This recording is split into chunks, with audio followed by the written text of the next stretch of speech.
Halo guys, ketemu lagi di serial Turki Esaret 4. Jangan lupa subscribe channel ini ya, supaya bisa ikut terus mengikuti kelanjutan serial ini. Dan bagikan channel ini kepada semua orang, supaya bisa ikut menonton serial ini. Eda marah kepada Vedat. Apa yang Vedat lakukan? Orhun mengusir Vedat untuk pergi, dan tidak boleh membuat keributan di rumahnya lagi. Vedat emosi dan menantang Orhun. Vedat berusaha memukul Orhun, tapi akhirnya Vedat kalah dan kesakitan.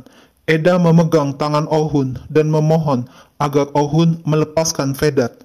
Vedat mengolok-olok, Orhun hanya tahu bagaimana memukul orang. Orhun selalu mendapatkan apa yang Orhun mau. Orhun membawa sendiri seorang pembantu dari Afrika. Apakah Orhun ingin memiliki Hira untuk yang pertama kali? Vedat hanya ingin mencium Hira sekali saja. Orhun marah mendengar perkataan Vedat dan langsung menghajar Vedat. Orhun bilang Vedat tidak boleh menyentuh apapun milik Orhun. Eda marah kepada Vedat. Bagaimana ia akan memandang Orhun sekarang? Ibu Vedat, Yelda, menampak Vedat dan berkata, Vedat sangat memalukan, bodoh. Yelda memelukan keluarga Orhun. Vedat tidak boleh mencoba untuk menghancurkan hubungannya dengan keluarga Orhun. Vedat berkata, Orhun sudah tahu tentang hutangnya dan mengambil semua kewenangan Vedat. Ibu Orhun, Afife, menanyakan, apakah Orhun yakin Vedat melakukan seperti ini? Orhun bilang, ia tahu dengan sangat baik apa dan siapa yang melakukan. Orhun menelepon stafnya. Orhun harus tahu dulu setiap tindakan yang dilakukan Vedat, terutama bila ia datang ke perusahaan. Hira hanya bisa menangis sedih di kamarnya. Yelda minta maaf atas nama Vedat kepada Afife. Yelda bilang, ia juga marah karena Vedat minum bir terlalu banyak. Yelda berbohong kalau Hira merayu Vedat. Vedat yang memberitahu Yelda tentang kebenaran peristiwa perkelahian Vedat dan Orhun. Sewaktu Hira mandi, Koki membawakan pakaian bersih untuk dipakai oleh Hira, supaya Hira tidak sakit. Orhun menelepon Nursah, adiknya. Apakah Nursah sudah sampai ke peternakan? Nursah berkata, ia baru saja tiba di peternakan. Orhun menyuruh Nursah beristirahat dan meneleponnya bila memerlukan sesuatu. Orhun selalu bersama Nursah dan Nursah tidak perlu khawatir. Tiba-tiba Afife masuk ke kantor Orhun dan memberitahu kalau Hira tidak pantas ada di rumah ini. Gara-gara Hira, Orhun berkelahi dengan sepupu Orhun, Vedat. Hira dengan lancang melemparkan dirinya ke pelukan Vedat. Semua ini terjadi karena Vedat terlalu banyak minum bir. Orhun berkata ia melihat apa yang terjadi dengan matanya sendiri. Afife bertanya, apakah Orhun mempertahankan Hira, gadis yang Orhun tidak kenal? Apakah Orhun menyukai orang yang sedarah atau orang yang tidak dikenal? Orhun membawa Hira dari Afrika untuk Nihan.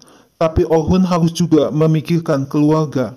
Afife menyuruh Orhun untuk melakukan apa yang perlu dilakukan sekarang. Gulnur memberitahu Orhun memanggil Hira. Hira disuruh cepat karena Orhun kelihatan sedikit marah. Orhun menuduh Hira, apakah ini cara Hira untuk menyelamatkan diri? Apakah Hira pikir dapat menggunakan cara kewanitaannya dan melemparkan diri ke dalam tangan laki-laki kaya untuk menyelamatkan Hira? Hira langsung menampar pipi Orhun, tapi Orhun cepat dapat memegang tangan Hira. Hira menatap tajam wajah Orhun dan mengatakan ia lebih suka menjadi budak Orhun sepanjang hidupnya daripada masuk ke tangan orang lain. Hira langsung pergi meninggalkan Orhun. Orhun hanya tercengang dan diam 1000 bahasa. Hira masuk ke kamarnya dan menangis sedih, lalu merobek-robek baju yang dipakainya sewaktu kejadian itu. Yelda marah karena capek membela Vedat terus. Yelda bilang Vedat harus berdamai dengan Afife dan Orhun. Vedat harus minta maaf kepada Afife dan Orhun. Vedat marah kepada ibunya Yelda. Mengapa ia harus minta maaf kepada Orhun dan Afife? Yelda akan melihat apa yang akan dilakukan Vedat. Yelda menelepon Eda, memberitahu kalau Vedat mengancam dan pergi keluar. Yelda ingin Eda memastikan kalau Vedat tidak datang ke mansion Orhun lagi. Eda ngomel karena Vedat pembuat masalah. Jika Vedat datang ke mansion lagi, Eda akan membunuhnya dengan tangan Eda sendiri. Yelda menyuruh Eda untuk bicara dengan Orhun. Apakah Eda lupa tujuan Eda ada di mansion?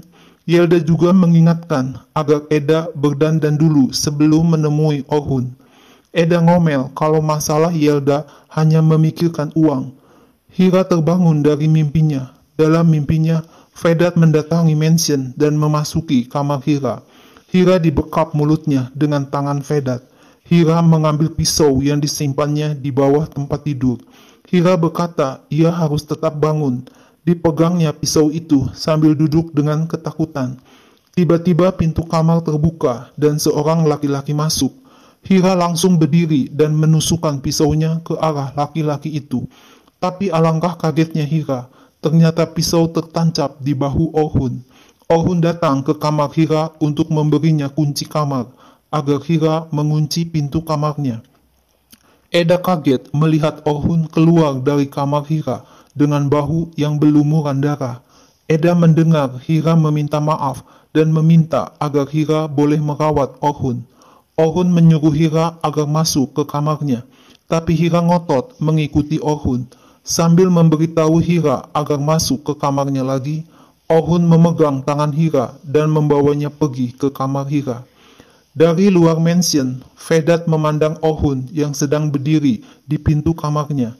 Vedat berkata, ia akan menghabisi Orhun dan Hira, tidak sekarang, tapi pada saatnya nanti. Keesokan harinya, Gulnur memberitahu Hira kalau Afife ingin bertemu dengan Hira. Hira disuruh cepat karena Afife tidak suka menunggu. Afife mengatakan ia tahu apa yang dilakukan Hira semalam. Hira tidak ingin terjadi seperti itu. Hira akan menerima hukuman apapun. Afife berkata, apakah Hira dapat menaklukkan Vedat? Tingkah laku yang tidak baik tidak pernah dapat diterima. Hira bilang jika ia bersalah karena ia mencoba untuk melindungi harga dirinya. Hira minta maaf. Afife tidak mau Hira melawan kata-katanya. Afife menyuruh Hira pergi. Hira ditegur asisten Afife kalau sekarang waktunya Orhun minum kopi. Hira disuruh cepat atau ini akan menjadi yang terakhir kali Hira membuat kopi. Hira membawakan kopi untuk Orhun.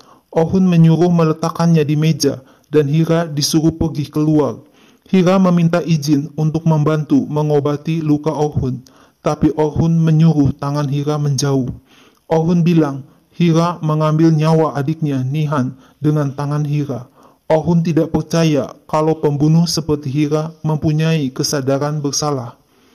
Eda masuk ke dalam kamar Orhun dan melihat kapas berdarah di atas karpet lantai. Eda bertanya, apakah ada sesuatu yang mengkhawatirkan Orhun? Orhun berkata ia akan melihat email yang masuk dan akan pergi keluar. Hira menangis sedih di kamarnya, teringat ucapan Orhun yang menyakitkan hatinya. Tiba-tiba Eda masuk ke kamar Hira dan bertanya apa tujuan Hira, mengapa Orhun membawa Hira ke sini dan sangat melindungi Hira. Eda tahu Hira melukai Orhun tadi malam. Eda minta Hira memberitahu Eda semuanya, tapi Hira diam saja dan akhirnya Eda pergi keluar kamar Hira. Eda emosi dan menelepon ke kantor polisi. Tak lama, asisten Afife memberitahu kalau polisi datang dan mencari Orhun. Polisi berkata, ia menerima laporan tentang satu pekerja yang bekerja di mansion melukai Orhun. Orhun dan Afife kaget mendengar perkataan polisi. Nah guys, lalu apa yang akan terjadi selanjutnya? Saksikan terus ya serial ini. Jangan lupa subscribe dan share channel ini ya.